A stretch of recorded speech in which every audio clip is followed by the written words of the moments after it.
Si également des gens comme nous ne sont pas capables d'agir au plus près du terrain et être capables d'agir avec une force vive, alors des consultants c'est avant tout des gens surdiplômés, mais l'idée c'est de voir comment à la fois ces populations-là et puis les collaborateurs plutôt fonction support seront à la manœuvre pour faire changer les choses. Notre fondation a identifié un certain nombre d'associations que l'on allait supporter, et ensuite on a fait toute une communication sur ces associations pour permettre à nos équipes du siège de pouvoir aller faire du mécénat de compétences auprès de ces associations. Le mécénat de compétences permet à la fois de donner plus de dignité aux collaborateurs parce que l'entreprise reconnaît qu'en tant que personne, ils peuvent apporter des choses à la société, je vais y revenir dans un instant, et puis ça permet aussi de contribuer à la dignité des personnes de notre territoire. 3500 salariés de l'entreprise sont au contact d'une centaine d'associations. Et le point central, c'est effectivement que ça ne soit pas seulement des cadres. Il y a une vertu incroyable dans le mécénat de compétences et dans cette solidarité, c'est la création de confiance. On publie chez Edelman depuis 19 ans le baromètre de la confiance, on le présente la semaine prochaine à Davos. Et je peux vous garantir que toutes les entreprises qui s'engagent et qui give back, comme disent les Américains, ont une augmentation de la croissance, de la confiance incroyable et forcément ça a un lien avec la croissance. Et finalement, la première force d'une entreprise, le premier vecteur, c'est ses salariés. C'est la meilleure façon de transmettre des valeurs, de transmettre...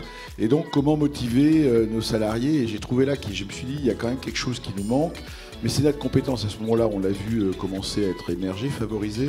Et donc, on en a fait, dans le cadre du projet d'entreprise, un axe fort. Le chiffre qui me frappe le plus, c'est que 30% des collaborateurs d'Accenture en France, il y a plus de 7000 personnes, le font.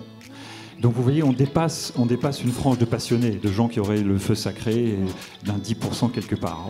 Et ce 30% est en croissance. Ça veut dire que tout le monde a besoin de faire ça, tout le monde a besoin de s'y retrouver et ça fonctionne très très bien. Un des points importants pour nous, c'est d'irriguer l'ensemble des territoires et d'avoir justement ce mécénat de compétences, pas seulement à Paris ou dans les grandes métropoles, mais dans tous les territoires dans tout le territoire français en particulier. On a bien l'impression que dans ce pays, tout ce qui peut contribuer à faire société sera plutôt bienvenu. On dit régulièrement qu'il y a une certaine défiance qui existe dans notre société. Pour autant, 2/3 des Français qu'on a interrogés et des salariés seraient prêts à s'engager aux côtés de leur entreprise. Et on s'est rendu compte combien c'était important pour les journalistes de la radio, combien ils étaient fiers de pouvoir exporter le savoir-faire que l'entreprise Radio France leur avait apporté. Le fait d'aller sur le terrain, ça apporte vraiment beaucoup de choses, c'est un réel partage.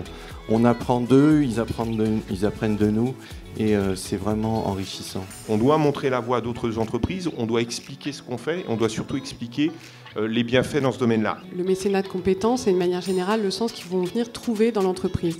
Et le mécénat de compétences, je trouve, permet de prouver que l'entreprise est en phase avec ses valeurs. Il ne faut surtout pas déléguer à votre fondation ce sujet-là. Il faut avoir une fondation, mais après il faut le vivre. Donc c'est une conviction, mais c'est plus qu'une conviction, c'est un art de vivre. Pour moi, le mécénat de compétences, c'est l'opportunité de m'engager personnellement dans le long terme pour un projet d'intérêt général, et le tout avec beaucoup plus de force que si je le faisais sur mon temps personnel. Qu'est-ce qu'on fait quand on est une entreprise en transformation et qu'on a nos collaborateurs qui veulent transmettre quelque chose à un moment donné au reste de la société? Chez nous, la moyenne d'âge, c'est 28 ans, 30 ans pour certains départements, 28 pour d'autres, et ce sont des publics vraiment en quête de sens. Les salariés s'engagent et ils vont donner un jour de leur temps de congé et la société va payer l'autre jour.